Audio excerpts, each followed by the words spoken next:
Agencija za restituciju dostala vece jak 70 тисячі вимоги бувших власників і наслідників.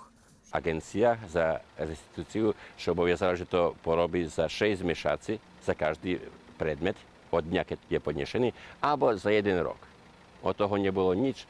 Pre veci i príčiny, a jedna od tých, že še komplikuje ľuďom, država navodno nema paperi o tým, že jak ona dobila to tu žema. Krajnje neozbiljno, kad coška vžala i coška ma, a teraz od vas pita da vi dokažete, že od vašeho dida coška vžate. Катедральній церкві Святого Отця Миколая у Русkim Keresture vracena že. Mi njenjem že dali to dokumenti, ktorі trebalo dati, ali smo dali i možljive rješenje logične. Znači, našlo še u Hotare Ruskim Keresture, gdje je državna žem, poneže še nije moglo vojsť do tej žemi, ktorá bola dakedy, bo je celkom inšak podzeljena ľudzom. Takže mi jednostavno dali zo katastru vycahli toti žemi, ktorí sú državni, ktorí by mohli buď jak zamena za toti žemi.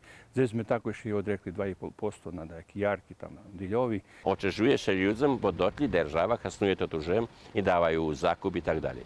Ona to bude muši zaraz porobiť.